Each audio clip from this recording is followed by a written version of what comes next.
Morning all of you, welcome to pics.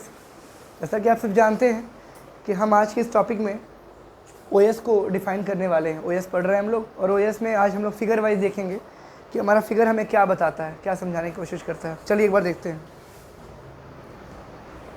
ये figure के माध्यम से मैं आपको कुछ बताने की पूरी मुमकिन कोशिश करूँगा और आप मेरा साथ देंगे। फिगर में पहली चीज़ जो लिखी हुई है, आप हमेशा याद रखना, आउटर लेयर आपके काम का नहीं होता। फिलहाल टॉप मोस्ट लेयर क्या है? प्याज का छिलका यूज़ करते हैं आप या इनर पार्ट यूज़ करते हैं आप? डेफिनेटली इनर पार्ट यूज़ करते हैं, ठीक है। इसमें क्या होता है, आप गौर से देखें। सबसे पहले आपके हार्डवेयर पार्ट्स होते हैं। हार्डवेयर पार्ट्स होते हैं, भाई हार्डवेयर है तभी तो सॉफ्टवेयर काम करेगा। हार्डवेयर पर ही तो काम करना है सॉफ्टवेयर को। शरीर ही नहीं बचेगा तो फिर कैसे आपकी आत्मा काम करेगी? ऐसा नो, भटकती रहेगी। RIP बोलते रहोगे आप लोग, रेस्ट इन पीस। हार्डवेयर में CPU, ये सारे मेजर पार्ट्स हैं। डिस्क, चाहे वो हार्ड डिस्क हो चाहे फ्लॉपी डिस्क हो, क्लियर है। Mouse, pointer, etcetera. अब इसके बाद से आप क्या देखते हो, ये हार्डवेयर के बाद अब मेन काम किसका? तो मेन काम सिस्टम सॉफ्टवेयर का। मैंने कल भी बताया था, सिस्टम सॉफ्टवेयर वो सॉफ्टवेयर होता है जो कंप्यूटर की आत्मा होती है। कंप्यूटर की आत्मा होती है, वो आत्मा का पूरा कंट्रोल इन हार्डवेयर डिवाइसेस पे होता है। और हार्डवेयर डिवाइसेस ही आपके इनपुट लेना, प्रोसेस करना, स्टोर करना और लास्ट में रिजल्ट एज अ आउटपुट दे देना होता है ना। इसकी मदद से सिस्टम सॉफ्टवेयर इसमें क्या करता है? जान डालने का काम करता है। इसके बाद से आप देखिए, सिस्टम सॉफ्टवेयर को आप OS, ऑपरेटिंग सिस्टम बुलाते हो, और ऑपरेटिंग सिस्टम आपका यूटिलिटी सॉफ्टवेयर भी कैरी करता है। और यूटिलिटी सॉफ्टवेयर क्या होता है, आज हम उसको देखेंगे नीचे वाले फिगर में। पहले एक बार ऊपर देख लेते हैं। सिस्टम सॉफ्टवेयर मैंने बता दिया आपको, यानी टाइप्स ऑफ सॉफ्टवेयर में एक टॉपिक क्लियर हो गया आपका। Topic number 2, application software. ये क्या होता है? जिसको आप ऐप्स बोलते हो। क्या बोलते हो? ऐप्स। ये आपके डिज़ायर्स को फुलफ़िल करता है, ये आपकी नीड को फुलफ़िल करता है और आपके डिज़ायर्स को फुलफ़िल करता है। दोनों में धागे भर का अंतर है। ज़रूरत में और ख्वाहिशों में थोड़ा बहुत तो अंतर है कि नहीं? मैं हल्का सा इसको आउट ऑफ द वे लेके एग्जांपल दूंगा कि ज़रूरतें क्या होती है। आप जब जॉब करते हो, आप कमाते हो, आप अपनी ज़रूरतें पूरी करते हो, बट ख्वाहिशें तो खाली माँ बाप के टाइम पे पूरी होती थी। जो मन में आया कह दिया, पापा ये चाहिए, मॉम ये चाहिए। अब वो आपको नहीं पता था कि वो सैलरी काट के ला रहे हैं या अपना पेट काट के। समझ रहे हो कैसे वो कट करके कैसे मैनेज करते थे अपना खर्चा, कैसा अपना बजट वो मेंटेन करते थे आपकी ख्वाहिश को पूरा करने के लिए, ठीक है। कोई दिक्कत यहाँ था किसी को? नहीं। तो थोड़ा सा उनके, अब जब आप अपनी ज़रूरत पूरी करने पे आ गए हैं, यानी कि आप लायक हो चुके हैं, बड़े हो चुके हैं, तो आप उनकी ख्वाहिशों का आप ख्याल रखिए। आप कमाइए अपनी ज़रूरत के लिए और उसी ज़रूरत के पैसे से उनकी ख्वाहिश पूरी करिए, ठीक है। 4 धाम यात्रा करनी है, किसी को हज यात्रा करनी है, ठीक है, किसी को कुछ आपके लिए करना है या अपने लिए करना है, उनकी ख्वाहिशों को आप पूरा करिए। ये जिम्मेदारी आप पर है, आपके जवान कंधों पे है, ठीक है। कोई दिक्कत यहाँ तक नहीं, क्योंकि वो बूढ़े कंधे वही हैं जिन जवानी के समय पे आप उन कंधों पे झूलते थे और अपनी ख्वाहिशों को बयान करते थे, ठीक है। अब वक्त आ गया है कि आप अपने प्यार को जाहिर करिए, ठीक है। तो माँ बाप पहले आपकी धरती पे भगवान हैं, पहले आपके खुदा हैं, उनको पहले पूजिए, उनकी पहले प्रार्थना करिए, उनकी पहले ख्वाहिशों को पूरा करिए। बाकी सारा जहाँ रूठ जाए कोई फ़र्क नहीं पड़ना चाहिए। क्योंकि एक वर्ड मैं आपको इस वर्ड में रिलेट कर रहा हूँ, इंटरेस्ट। सुना होगा आपने। माता और पिता के अलावा कोई भी व्यक्ति दुनिया में आपसे जुड़ेगा तो इंटरेस्ट से जुड़ेगा, स्वार्थ से, दिलचस्पी से, अपने मज़े से जुड़ेगा आपसे। कुछ ना कुछ तो उसमें लाभ, कुछ ना कुछ तो प्रॉफिट उसमें होगा ही होगा। इंटरेस्ट मतलब ब्याज होता है। क्या होता है? ब्याज। यानी जो पैसा आपको मिला है उसके ऊपर से आपको अतिरिक्त धन देना होगा। समझ रहे हैं? तो उस चीज़ का ध्यान रखिएगा। आपको हर एक रिश्ते के लिए कुछ ना कुछ चुकाना पड़ता है, सिवाय माँ बाप के रिश्ते के अलावा। और बुरा मत मानिएगा, बड़े दुख के साथ कहना पड़ता है, माँ बाप का ही एक रिश्ता ऐसा है जिसको आप एक वक्त के बाद कहते हैं निकल जाओ मेरे घर से, ठीक है। और रिश्तों को निकालने के लिए कोर्ट कचहरी का आपको दौड़ना पड़ेगा, कागज़ पत्तर करना पड़ेगा, डिवोर्स देना है या किसी को ज़मीन से निकालना है, जायदाद से निकालना है। माँ बाप ऐसे होते हैं जिनको आप बड़े आराम से निकाल देते हैं और वो निकल भी जाते हैं, ठीक है। चलिए आगे। Application software, spreadsheet, computer games, word processors, databases, internet और ब्राउज़र्स। मैं इसको एक्सप्लेन कर देता हूँ। कंप्यूटर गेम्स, क्या कंप्यूटर इसलिए बनाया गया था कि आप उस पर गेम खेलें? बिल्कुल भी नहीं। तो कंप्यूटर का यूज़ आप क्या करते हैं? सर, जब बोर हो जाते हैं तो आपके मन में एक प्लेजर पैदा होता है, एक ख्वाहिश पैदा होती है, एक डिज़ायर पैदा होता है, एक क्रेविंग पैदा होती है कि यार अब बहुत हो गया है ना, बहुत बोर हो गया उस प्रोजेक्ट पे काम कर करके, कुछ अलग करते हैं। तो एक एप्लीकेशन बनाया गया जिसको आप क्या बोलते हो? कंप्यूटर गेम्स बोलते हो। उस गेम को आप इंस्टॉल करते हो डाउनलोड करने के बाद, चाहे ट्रांसफ़र करने के बाद, और उसको गेम खेलते हो। तो गेम खेलने से क्या होगा? क्या वो कंप्यूटर का बेसिक काम है?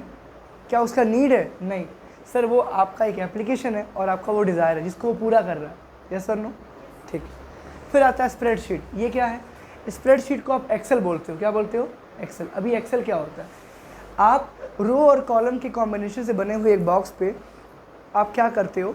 कैलकुलेशंस करते हो। जैसे मान लो आपको दो नंबरों को जोड़ना है, मल्टीप्लाई करना है, प्लस माइनस करना है। वो कैलकुलेटर जैसा ही होता है, बट वहाँ पे बिल बनता है, इन्वॉइसिंग होती है। क्या होती है? जिसको आप इजी वर्ड में डेटा एंट्री भी बोलते हो। क्या बोलते हो तेजस्विनी? क्या बोलते हैं? डेटा एंट्री बोलते हैं। क्या बोलते हैं? ठीक है, चलिए आगे देखते हैं। इसके बाद आपका आता है वर्ड प्रोसेसर्स। वर्ड प्रोसेसर्स पे क्या होता है? जैसे आपका विनवर्ड हो गया, एमएस वर्ड हो गया, इस पर आप क्या करते हो?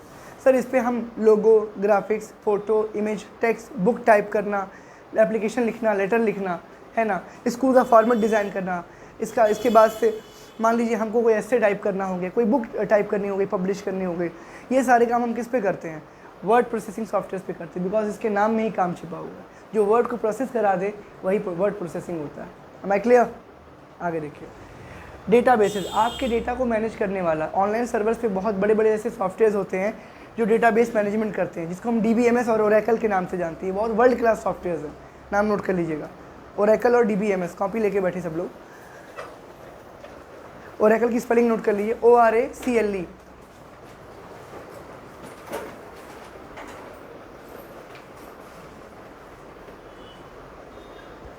हो गया। DBMS का फुल फॉर्म लिखिए। DBMS कैपिटल में लिखिएगा। जब मैं शॉर्ट फॉर्म बोलूँगा तो आप कैपिटल में लिखिएगा। इस पर आप क्या करते हो? ऑनलाइन, जैसे मान लो आपको किसी कंपनी में बिलिंग करनी है, किसी कंपनी में डेटा स्टोर करना है, कोई आपके पास मान लो इन्वेंट्री है, कोई प्रोडक्ट है, कोई आइटम है, उसका आपको ऑनलाइन एक बिल क्रिएट करना है। आप ऑनलाइन जब बिल क्रिएट करते हो तो वो कहाँ पे स्टोर होता है? सर वो DBMS, ओरेकल जैसे बड़े बड़े डेटाबेस सॉफ्टवेयर में स्टोर होता है। इन फ्यूचर कभी भी आपको लगता है कि आपको अपना डेटा कलेक्ट करना है, रिट्रीव करना है, वापस से फेच करना है, इम्प्लीमेंट करना है, तो आप क्या करोगे? आपको लॉगिन ID पासवर्ड मिलेगा, आप अपना पोर्टल पे लॉगिन ID पासवर्ड डालोगे और सारा डेटा आपके सामने रिट्रीव हो जाएगा। एग्जांपल देता हूँ, फेसबुक, इंस्टाग्राम होता है, ID पासवर्ड आपको मिलती है, वो भी तो आपका डेटाबेस मैनेजमेंट कर रहा है, बट वो सोशल नेटवर्किंग साइट है, सोशल मीडिया है, वो उस पर कोई डेटा नहीं डालते हो आप, कोई कंपनी की जानकारी अपलोड नहीं करते हो, क्योंकि वहाँ पर लीक होने के चांसेस ज़्यादा होते हैं। सोशल मीडिया पहले ही बोल दिया। और सोशल मीडिया पे क्या होता है? हार्वेस्टर्स घूम रहे होते हैं। अभी हार्वेस्टर्स क्या होता है? हार्वेस्टर्स घूम रहे होने का मतलब होता है कि वहाँ पर ऐसे लोग बैठे हुए हैं जो किसी के प्रोफाइल पे जाके ट्रूप करना, इंट्रूड करना, घुसपैठ करना जिसको बोलते हैं, उनका काम होता है। किसी ने प्राइवेसी नहीं लगाई या चूक लगा दी या पासवर्ड बहुत ईजी रखा हुआ है, वो जाएंगे, उनकी सारी डिटेल्स को ले लेंगे और लीक कर देंगे। अब आपको सर हम तो आम आदमी हैं, डेटा लीक होने से हमें क्या लॉस है? बहुत बड़ा लॉस है। आपके मोबाइल पे जो ऐड आती हैं वो कंपनियां ऐड करती हैं। वो ऐड कैसे कर पाती हैं? उनको आपकी IP एड्रेस, आपका लोकल एड्रेस, आपका मोबाइल नंबर कैसे मिलता है? मैसेज भेजने का, लिंक भेजने का, वो फ़ोटोज़ भेजने का। वो हार्वेस्टर्स उनको शेयर करते हैं, उनके बदले पैसा लेते हैं। ऑनलाइन अभी एक नई चीज़ चली है, फीडबैक करने का भी पैसा मिल रहा है। अगर आप फेक फीडबैक करते हैं अमेज़ॉन वगैरह पे, फ्लिपकार्ट वगैरह पे, तो 200 रुपये मिलता है एक फीडबैक का आपको। तो कृपया सब चक्कर में बिल्कुल ना पड़े, जेन्युइन रहें, फीडबैक ओरिजिनल रखें, क्योंकि आपके गलत फीडबैक से कोई बंदा ख़राब सामान खरीद सकता है। आपके जेन्युइन फीडबैक से कोई बंदा अपना पैसा डुबा सकता है। और किसी को गलत रास्ता बताना पाप से कम नहीं होता, ये हमेशा याद रखें। अगर आपको मंदिर का रास्ता नहीं पता, कोई आपसे पता पूछ रहा है, तो कृपया उसे शराब की दुकान पे ना भेजें। मेरी बात समझिए, मैं बोलना क्या चाहिए, मेरे अर्थ को समझिए, ठीक है? कर्मा लौटेगा वरना आप तक वापस, ठीक है? बोया जो पेड़ बबूल का तो आम कहाँ से खाएं, तो ये हमेशा याद रखिएगा। आज आप जो बबूल बो रहे हैं उसके कांटे आपको ही चुभेंगे, आने वाली पुस्तकों को भी चुभेंगे, तो इस बात का ध्यान रखिएगा, ठीक है? पता नहीं पता सीधे बोलिए, हमें नहीं मालूम है, लेकिन अगर पता है, जेन्युइन पता है, तो उसको बताइए। फीडबैक भी बिल्कुल वैसा होता है ना?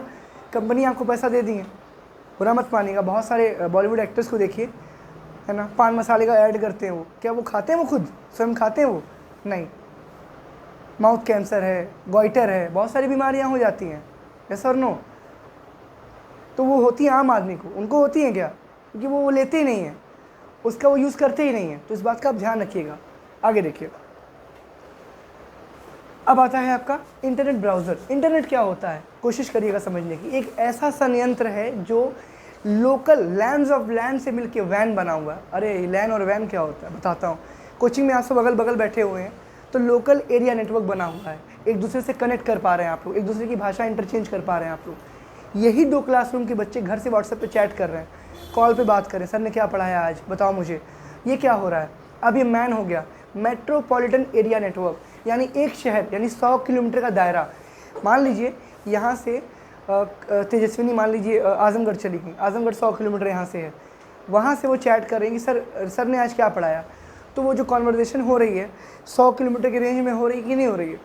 अब वो अगल बगल तो है नहीं, तो ये क्या हो गया मेट्रोपॉलिटन एरिया नेटवर्क, यानी कि एक ऐसे शहर जहाँ पे मेट्रो चलती है उसके रेंज में वो कवर करेगा। अब लास्ट आता है वैन, WAN वैन, वाइड एरिया नेटवर्क। ये क्या होता है, दुनिया के एक किनारे से अगले किनारे तक with the help of internet, with the help of. अब आप कहोगे सर इसमें बदलाव क्या हुआ, इसमें रेंज चेंज हो गई। क्या हो गई, रेंज, आपकी रेंज वाइड हो गई। अब आप कहोगे सर ये कैसे पॉसिबल है, इतनी लंबी तार तो वहाँ तक गई। बिल्कुल नहीं, सैटेलाइट। कोई चीज़ आप एक मग्गा पानी है ना नीचे से ऊपर फेंकते हो, ऊपर से काफ़ी बड़ा रेंज वो कवर करता है। कैसे, ड्रॉपलेट में कन्वर्ट होता है। ड्रॉपलेट जानते हो, पानी की बूंदें, वो जो एक पूरा जग रहता है वो बल्क में पानी होता है, ऊपर जाते क्या होता है उसकी बूंदें बिखर जाती हैं और वो काफ़ी बड़ा रेंज लेती हैं। सर नो, तुम होली में कभी एक बाल्टी रंग भर के ऊपर से फेंकना, तो तुम फेंकोगे तो तुम्हारे रोड में यहाँ से वहाँ तक बिखर जाएगा। कई लोग उसमें उसके सराबोर हो जाएंगे उसमें। सर नो, क्योंकि रेंज बढ़ता है। और एक चीज़ मैं आपको और बताऊँ, लॉ ऑफ ग्रेविटेशनल फोर्स, ऊपर से कोई चीज़ अगर आप फेंकते हो तो 3 गुना उसका वजन नीचे बढ़ जाता है। 50 kg का वेट का लड़का है ये, और 4 माले की बिल्डिंग से मैं फेंकूंगा इसको, 4 माले की बिल्डिंग से 4th फ्लोर से नीचे आएगा, इसका वेट 150 kg हो जाएगा। कितना kg? अब अगर इसको बचना भी होगा तो ये नहीं बचेगा। 50 kg का डैमेज कम होगा, बट 150 kg ज़मीन में धंस जाएगा तुरंत। यस और नो, कोई दिक्कत है यहाँ तक? नहीं। आगे देखते हैं, इंटरनेट ब्राउजर्स। ब्राउजर का मतलब, ब्राउज मतलब पहुंचना होता है, ब्राउज़र मतलब पहुंचाने वाले। इंटरनेट पे जो हमें ब्राउज करवाते हैं वो ब्राउजर्स होते हैं, Google Chrome, Mozilla Firefox, net escape navigators, और अभी हाल में माइक्रोसॉफ्ट इंटरनेट एक्सप्लोरर का नाम बदल गया, MSMI का नाम बदल गया है, माइक्रोसॉफ्ट एज सुना होगा आप लोगों ने, अपडेट हो गया, को पायलट आ रहा है उसमें, अब वो AI के साथ आ रहा है। वो ऐसा ब्राउज़र है, आप जो बोलोगे क्या हुक्म है मेरे आका, ही एक्ट लाइक अ जिनी, वो जिन जैसा काम करता है आजकल। आप जो कहेंगे आपके सामने वो प्रेजेंट कर देगा। ठीक है, आराध्या की फ़ोटो आपने अपलोड की को पायलट के सामने और आपने बोल दिया convert her as a male, उसे मेल बना दो फ़ोटो में, वो AI की मदद से इसको मेल बना देगा। I will teach you how to work on the AI, I will make you all of you as a master of AI, artificial intelligence. आगे देखें, चलिए लेट्स सी। चलिए अब हम बात करें टाइप्स ऑफ OS की। हमने OS को समझा, बहुत करीब से देखा, एप्लीकेशन को थोड़ा बहुत जाना, एप्लीकेशन को और डीप में जानेंगे, पहले OS को जान लें। टाइप्स ऑफ OS में लिखा है there are 2 types of OS used in computer. 2 प्रकार के OSs हैं जो कंप्यूटर में इस्तेमाल की जाती हैं। अब आप कहोगे 2 प्रकार के OS को आप आत्मा कहते हैं। मैं अभी भी अपनी बात पे कायम हूँ, आत्मा कहा जाता है, और आत्मा 2 तरह की होती है, एक नेगेटिव और एक पॉजिटिव। अच्छी आत्मा, बुरी आत्मा। यस और नो? पहली जो आत्मा, हालांकि यहाँ पे दोनों आत्माएं अच्छी हैं, घबराइए नहीं। पहली आत्मा है CUI और दूसरी है GUI। CUI का मतलब है, नोट कर लीजिएगा, कमांड यूज़र इंटरफेस और कैरेक्टर यूज़र इंटरफेस। या तो कमांड बोलिए या तो कैरेक्टर बोलिए, both things are almost same. कोई दिक्कत आपको यहाँ तक? Are you sure? नहीं है? बढ़िया। कमांड यूज़र इंटरफेस में पहले समय में जब पहला जब सॉफ्टवेयर बना, तो जो भी काम करना होता था किसी डेवलपर को, यानी किसी कंप्यूटर बनाने वाली कंपनी को, तो वो कोड करता था, कोडिंग करता था। जैसे मान लो गूगल पे कुछ सर्च करना होता है आपको, तो गूगल पे आप टाइप करते हो कि नहीं टाइप करते हो? यस और नो? बट अभी आप मोबाइल पे क्या करते हो, गूगल का एक आइकन बना होता है, ग्राफिकल आइकन बना होता है, उस फोटो को देख के उस पर क्लिक करते हो। 5 साल का बच्चा यूट्यूब खोल लेता है स्मार्टफोन में। How is it possible? Just because of the graphical icon, with the help of graphical icon. Graphical icon क्या होता है सर? वो एक ऐसी फ़ोटो होती है, थंबनेल होता है, छोटी सी पिक्चर होती है, जिसको उसको पता है कि लाल रंग का V बना, दबाएंगे तो यूट्यूब खुलेगा, हरे रंग का व्हाट्सअप बना, कॉलिंग बनी, दबाएंगे तो व्हाट्सअप खुलेगा। यस और नो? लेकिन अगर उसी बच्चे को, उसी 5 साल के बच्चे को बोला जाए कि तुम टाइप करो व्हाट्सएप, फिर व्हाट्सएप खुलेगा, तुम कोड करो यूट्यूब, तब यूट्यूब खुलेगा। Is it easy and convenience to follow the steps for a child who is 5 years old? क्या उसके लिए सहज और आसान होगा जो 5 साल का बच्चा है? नहीं सर। एटलीस्ट हम लोग को भी गलती हो जाती है, माइंड करिएगा, कभी जल्दीबाजी में गूगल पे कुछ सर्च करते हैं, स्पेलिंग मिस्टेक हो जाती है, होती नहीं होती है, और अर्थ का अनर्थ हो जाता है। जब स्पेलिंग मिस्टेक आप करते हैं तो कुछ और ही ढूंढ के निकल आता है। क्लासिकल म्यूजिक की जगह क्लासिक टाइप हो गया, रॉयल इनफील्ड आ जाती है 350 सीसी बुलेट। यस और नो? आती नहीं आती? क्लासिकल डांस फॉर्म है अपने इंडिया का, क्लासिकल डांस फॉर्म की जगह क्लासिक टाइप हो गया, बुलेट आ गई सामने, आ गई। अब बताइए, कविता को डांस करना था, वो बुलेट सामने आ गई।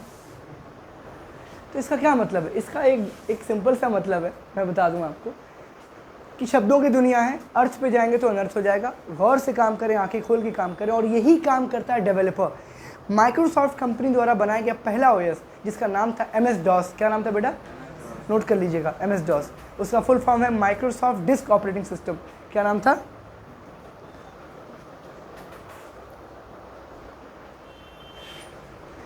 कह रहा है it stands for character user interface, या ये कहूँ कि command user interface. It allows to take and give instructions in text form only. कह रहा है कि कमांड यूजर इंटरफेस हो चाहे कैरेक्टर यूजर इंटरफेस हो, ये केवल और केवल टाइप किए हुए कैरेक्टर्स को ही रीड, गिव एंड टेक करने में विश्वास रखता था। यानी कोई भी डिज़ाइन, कोई आइकन, कोई भी फोटो, कोई भी स्टाइल वो समझता ही नहीं था, क्योंकि उसमें ऑप्शन ही नहीं था। Am I clear? दूसरी बात, it doesn't support either pointing device और ग्राफिकल आइकन्स। मैंने जो बोला वही कह रहा है, किसी प्रकार का पॉइंटिंग डिवाइस जो आप क्लिक करके खोलते हो, ओपन करते हो, यानी फिंगर टच स्क्रीन काम नहीं करेगी उस पर, उस MS DOS पे, क्योंकि टच स्क्रीन किस पे काम करती है? लोगो पे, डिज़ाइन पे। तो मुझे बताओ, तुम टाइप करने के लिए कीबोर्ड यूज़ करते हो, बट जब मोबाइल स्मार्टफोन यूज़ करते हो तो क्या यूज़ करते हो? Touch, pointing. यस और नो? टच करते हो नहीं करते हो? पॉइंटिंग सपोर्ट ही नहीं करती इस पर। Am I clear? इसका सीधा सा मतलब क्या है कि बस कीबोर्ड से ही काम हो पाएगा। किससे? आगे देखिए, एग्जाम्पल में MS DOS लिख रखा है, कोई दिक्कत आप लोग को यहाँ तक? नहीं। नीचे आइए, GUI के बारे में देखते हैं। ग्राफिकल यूजर इंटरफेस, क्या लिखा है बेटा? Graphical user interface. इसमें क्या बोल रहा है? It stand for graphical user interface. A graphical user interface is a human computer interface, a way for humans to interact with computers that uses windows, icons and menus, and which can be manipulated by a mouse. Icons are used both on the desktop and within the applications programs. अर्थ, हमारा जो graphical icon है, जो photos, जो designs होती हैं, वो pointing device भी support करती है, यानी कि माउस, टच स्क्रीन यानी कि आप उंगली से फिंगर टिप भी करते हो वो भी, और आइकन्स को ड्रॉ करके हम ये बात सिद्ध कर पाते हैं, ये यूट्यूब है, ये व्हाट्सएप है, इंस्टाग्राम है। Am I clear? जितने भी बाहर बोर्ड्स लगे हुए हैं, जितने भी कॉमर्शियल आपके प्लेसेस हैं, बैंक्स हैं, स्कूल्स हैं, सब एक लोगो डिफाइन कर रहे हैं आजकल। मर्सिडीज बेंज का लोगो देखा होगा, BMW देखा होगा, ऑडी देखी होगी। Yes sir no? क्या वो नाम लिख के भेजते हैं आजकल कि बस लोगों से रिप्रेजेंट करते हैं? क्योंकि लोगों पे कॉपीराइट सिंबल एक्ट होता है, कानून है इसके पीछे, IPC है। उसमें क्या होता है कि अगर आपने कॉपीराइट किसी का ले रखा है, पेटेंट करा रखा है गवर्नमेंट, इंडियन गवर्नमेंट से, तो अगर आपके जैसा कोई और सब ब्रांड, कोई और लोगो बनाता है, तो आप उस पर क्या कर सकते हैं? मानहानि का दावा कर सकते हैं कि आपके मान की हानि हुई है, आपके मान सम्मान की क्या हुई है? हानि हुई है, और उसका मानदेय, उसका पैसा, उसका मुआवजा मिलेगा आपको। कंपनसेशन बोलते हैं अंग्रेजी में उसको, क्या बोलते हैं? सपोज करो अभी कविता ने कोई एक सपोज करो कोई एक डिज़ाइन, कोई एक ब्रांड बनाया, उसका लोगो खुद से डिज़ाइन किया, और इंडियन गवर्नमेंट से जाके उसका पेटेंट ले लिया, कुछ चार्जेस होते हैं, अपना नाम एंटरप्रेन्योर, बिजनेसमैन के नाम से बनाएगी, कंपनी बनाएगी, उसने रजिस्टर करवा लिया। अब कोई नई कंपनी या पुरानी कंपनी उस लोगों को यूज़ करती है, करोड़ों का दावा ठोक सकती है। Am I clear? फेसबुक पे अभी कुछ समय पहले 700 करोड़ रुपए का क्लेम हुआ है, 700 करोड़ का। चाइना की कंपनी ने इस पर क्लेम किया है, क्योंकि उसके पास फेसबुक का नाम पहले से था और फेसबुक उसको अपने नाम से यूज़ कर रही थी। उस कंपनी ने फेसबुक को और बड़ा होने दिया कि तुम और बड़े बन जाओ, फिर केस करेंगे तुम पे। और अभी फेसबुक का नाम हाल फिलहाल में बदलाव के साथ मेटा रख दिया गया। क्या रखा गया है? मेटा। Am I clear? कोई दिक्कत यहाँ तक? नहीं। ये बोलता क्या है? डेस्कटॉप के विद इन एप्लीकेशन तो आप जानते ही हो, मैं बता चुका हूँ अभी भी आपको। कंप्यूटर में सिस्टम द्वारा दिए गए सॉफ्टवेयर के अलावा जो सॉफ्टवेयर आप इंस्टॉल करते हो अपनी नीड, अपने डिज़ायर्स के अकॉर्डिंग, वो सारे एप्लीकेशंस होते हैं। क्या होते हैं आदर्श? Am I clear? ठीक है। उनको हम क्या बुलाते हैं? देख लो, माइक्रोसॉफ्ट विंडोज़, ये आपका OS है। कौन वाला? GUI वाला। कौन सा? ग्राफिकल वाला। Apple system 7 and Mac OS, Macintosh OS, note कर लीजिएगा, इसको मैसेंटिश ओएस बोलते हैं, MACINTOSH, मैसेंटिश ओएस। ये मैकबुक में पड़ता है, मैकबुक एप्पल का लैपटॉप्स है, एप्पल की क्या है, लैपटॉप्स आते हैं। कोई दिक्कत आता है बच्चों? नहीं। इसके बाद देखिए फट से नीचे क्रोम ओएस लिखा है, क्रोम का ऑपरेटिंग सिस्टम गूगल का आता है। फिर क्या, अरे भाई अभी आपने सुना होगा गूगल का फ़ोन भी आया था, पिक्सल, गूगल पिक्सल, नाम सुने होंगे आप लोग, उसमें क्रोम का ओएस था, गूगल का ओएस था। Am I clear? Linux variants like Ubuntu using GUI interface. Ubuntu क्या है? माइक्रोसॉफ्ट का विंडोज़ आता है। किसी कंप्यूटर को, लैपटॉप को खरीदने जाएंगे तो उसमें जो आत्मा पड़ी हुई है वो माइक्रोसॉफ्ट कंपनी की है, दुनिया की सबसे बड़ी और महंगी कंपनी है माइक्रोसॉफ्ट। ठीक, माइक्रोसॉफ्ट का सब कुछ, उसमें सारे फीचर सेम है, बस उसका विंडोज़ चेंज है। तो माइक्रोसॉफ्ट का विंडोज़ लेंगे, विंडो 10 जेन्युइन लेंगे तो लैपटॉप 30,000 का मिलेगा आपको। उबंटू कंपनी का अगर आप विंडोज़ लेंगे, लैपटॉप में फीचर सारे सेम है बस उसके जो सिस्टम सॉफ्टवेयर है वो किसी और कंपनी के होंगे। अगर आप उबंटू का लेंगे तो आपको 24,000 का पड़ेगा। कितने का? इतना डिफरेंस है। केवल माइक्रोसॉफ्ट का जो सॉफ्टवेयर आता है, MS office, notepad, MS word, paint, जिस पे हम आपको सिखाते हैं, वो सॉफ्टवेयर ही केवल 10,000 का आता है, 10,000 का। कोई दिक्कत यहाँ तक? नहीं। आगे देखें। अब हम बात करेंगे कि ऑपरेटिंग सिस्टम होते हैं वो काम कैसे करते हैं। पहला है सिंगल यूज़र ऑपरेटिंग सिस्टम। इसका क्या मतलब होता है? सर, एक ऑपरेटिंग सिस्टम पे, एक कंप्यूटर पे, एक विंडोज़ पे एक समय पर एक ही आदमी बैठेगा। क्या होगा? एग्जैक्टली आपका लैपटॉप, आपका पर्सनल कंप्यूटर, आपका टैबलेट, क्या है, एक ही सिस्टम, उसमें सॉफ्टवेयर पड़ा हुआ है और एक ही आदमी बैठता है ना उस पर। कोई दिक्कत यहाँ तक? नहीं। कुछ नाम यहाँ पे दे रखे हैं, आप इसको नोट कर लीजिए फटाफट, जल्दी से स्क्रीनशॉट ले लीजिए।